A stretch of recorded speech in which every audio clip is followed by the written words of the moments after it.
good man is a man who can protect and who can provide and who can serve, who can comfort, who can reprimand, who can discipline, whatever's necessary to make the world a little better because he passed through.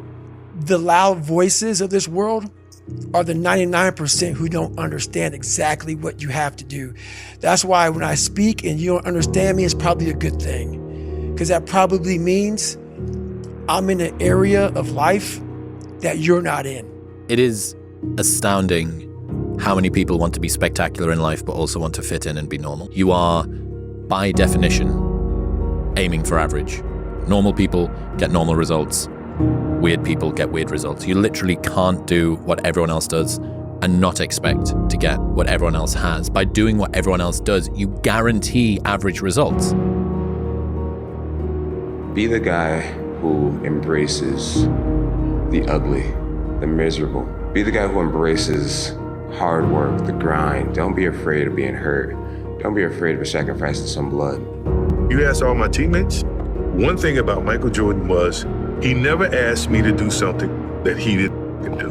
And they're gonna say, well, he wasn't really a nice guy. He may have been a tyrant. Oh, well, that's you, because you never wanted anything. If you're cool with walking in the shadows of yourself and, you know, the only person you got is the man right there in the shadow, man. How you doing? Pretty good. How you doing? All right, man. Cool.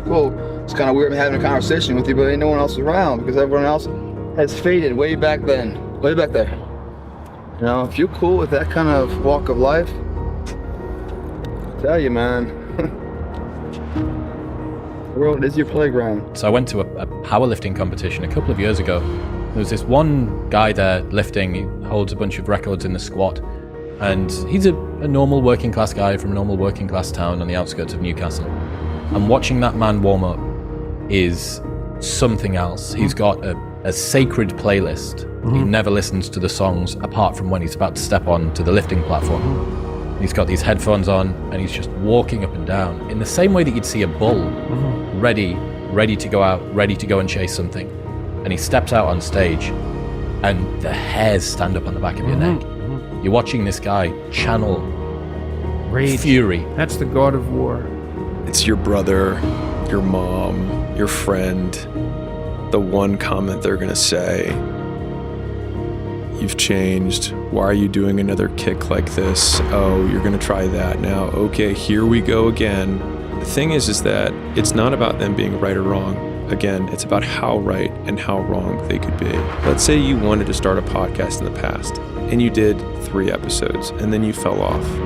And then they think, I told you so. Stop with these dreams. Stop with this crazy content stuff. You're never going to become an influencer or whatever your goal is. Replace influencer with whatever your thing is. The thing is that you are still closer having done 3 than having done 0. And so it's just about directional correctness and realizing that criticizers are more often correct, but when it matters most, incorrect. But for some reason I thought that I needed to be the guy. And I said, no, you know what? You don't need to be the guy. Your leader, you need to support your leader. And it's not about you. And so that right there also changed my attitude, because then, from then on, in my career and in my life, I realized, hey, I don't always need to be the center of attention, which is what our ego wants us to do. Our ego always wants it to be about us. And it's not about us. It's not about us at all. In fact, in a situation like that, where the platoon commander wants to do something, maybe he sees something that I don't see, maybe he's got a different strategic objective that he wants to accomplish, and I'm undermining that. And what does that do to our platoon? Hey, it makes me feel great, because I think, oh yeah, I might not be the guy in charge, but I'm out here making the calls. That's your ego.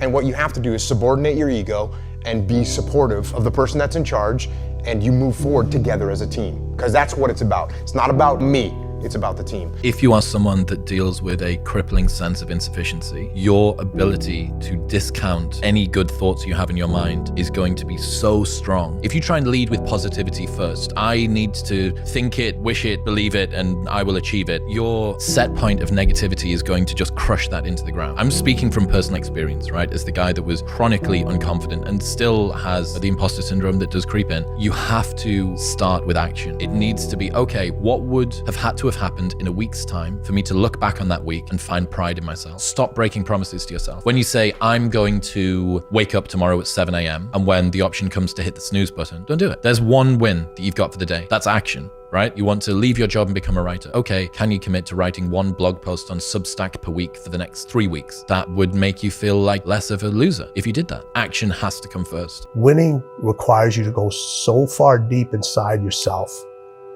It's way beyond the surface. It's way beyond internal. It's going to a place that a lot of people haven't visited in a long, long time because they're afraid to visit that person, because when they visit that person, they don't know who that person is anymore. Your life is just to live your life inside the world. Try not to bash into the walls too much. Try to have a nice family life. Have fun. Save a little money. But life, that's a very limited life. Life can be much broader once you discover one simple fact, and that is everything around you that you call life was made up by people that were no smarter than you. And you can change it. You can influence it. You can build your own things that other people can use. And the minute that you understand that you can poke life and actually something will, if you push in, something will pop out the other side, that you can change it, you can mold it. That's maybe the most important thing. When I was growing up, I watched like a lot of Westerns. It was the silent hero kind of thing, the Gary Cooper thing. But my idea of masculinity growing up was a man who was in control of himself, who wasn't mean, wasn't pushing people around, who was decent, who treated women well. So treating women well is a masculine virtue, is a good thing. It comes from a position of strength. You're not insecure about your masculinity. You don't have to prove that you're a man by demeaning women, by pushing them around. You can respect women, and respecting them is a sign of your strength, is a sign of being secure in your masculinity. You don't need to put other people down to make yourself feel better. Okay, so we have to redefine these qualities, but there are no icons like out there. You either have the Andrew Tates out there, or you have these wimpy men who are just so afraid of being masculine. Okay, your aggression, your assertiveness, your testosterone, it's a good thing. It's how things get done. It's what energizes you, what puts you in the world. It what makes you ambitious. It makes you assert yourself and motivate yourself. It has to be channeled. It has to be disciplined. But you have to see, we were talking about our people-pleasing things and how you reframe it. You have to see who you are and see the virtue in it and see the power in that. Look, I always try to outwork people, right? That's just how I made my mark. So the game was at 7. I was like, you know what? I'm gonna come to the Staples Center because we're playing. This is when the Lakers had Kobe and Shaq. Right. Okay, this is like the championship Lakers. I was like, I'm gonna get there at 3 o'clock, and I want to make sure I make 400 made shots before I go back into the room, and then I sit in the sauna and I get ready for the game. So, get in the car, get to the gym, get there, and as I'm walking onto the court, who do I see? I see Kobe Bryant, already working out. So I worked out for a good hour and a half. And when I came off, after I was done, I sat down, and of course I still heard the ball bouncing. I looked down, I'm like, this guy's still working out.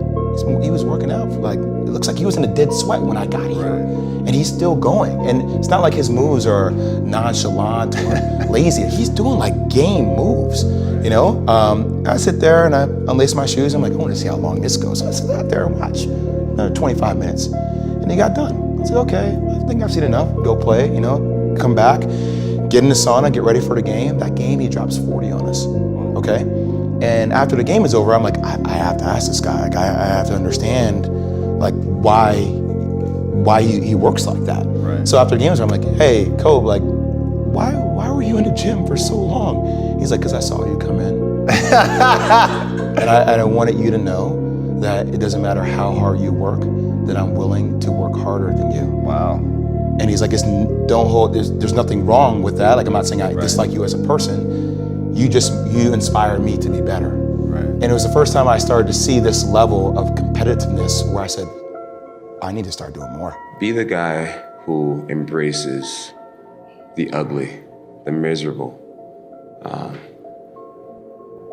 Be the guy who embraces hard work, the grind. Don't be afraid of being hurt. Don't be afraid of sacrificing some blood.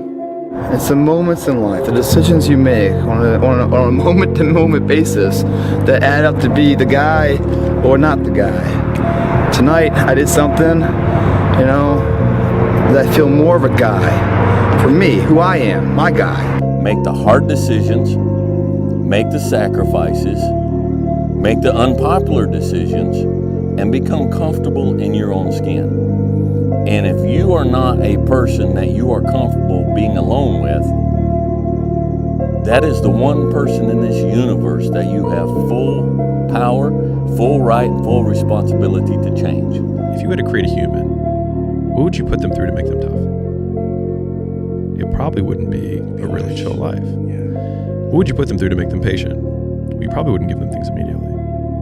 And so it's like we want these traits, but each of the traits has a price tag attached to it. And it's just like, do you want to pay the price tag to get the thing? And so I think if people reframe the period of life that they're going through as the price that they're paying out of their wallet, but the wallet is their time, it's the seconds of life that they're trading for it, then I think more people will be willing to make the trade. Because at least when I look at myself, like when I'm 80 something years old and I'm looking back on my life, I want to have these traits.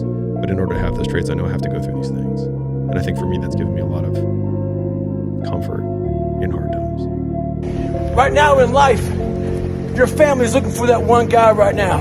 They're looking for that one guy who's strong, who's that pillar for the family in hard times. Make sure they look around and find you. These are the times right now for you to step up.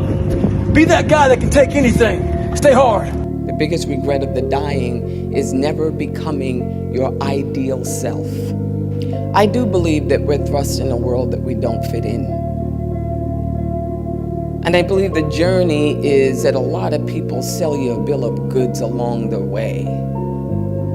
That if you get some awards, you mean something. You go to a certain school, you got it. You're cute, classical beauty, you got the right man, you got the right zip code, and you swim through all that filthy swill until you come to the really, really stark conclusion that I want to leave this earth becoming who I know deep within I am supposed to be.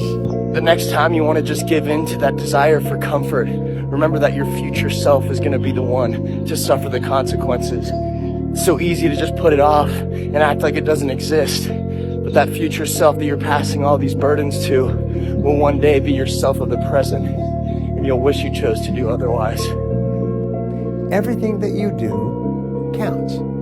The biggest mistake that people make is they think that only what they want to count counts. No. When you read a book, when you listen to an audio program, when you go to a course, when you go to bed early and get up early and you work, it all counts. Never fucking apologize for being yourself. If people don't like how you act, how you look, how you speak, that just means those aren't your fucking people. Don't change who you are to match your surroundings.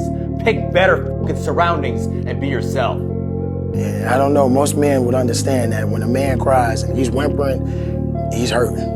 Because I've been there. And there's no shame in crying, gentlemen, men. It's okay to cry. We can still be a man, but you're also human. And it does show a little bit of your vulnerability. Do it for your loved ones. Do it for your wife. Do it for your husband. Do it for your children. Do it for generations to come. Come on, after you're dead and gone, what will they say about what you did? Yes, there's so many people depending on you, but it's got to start with you and the man upstairs. If you want to be great, oh man, prepare to get up off that mat. You're going to get knocked down over and over and over. And even when you feel like, I can't be hit this hard. Or if you're down there thinking, there's no way I can get up from this. That's when you're just starting.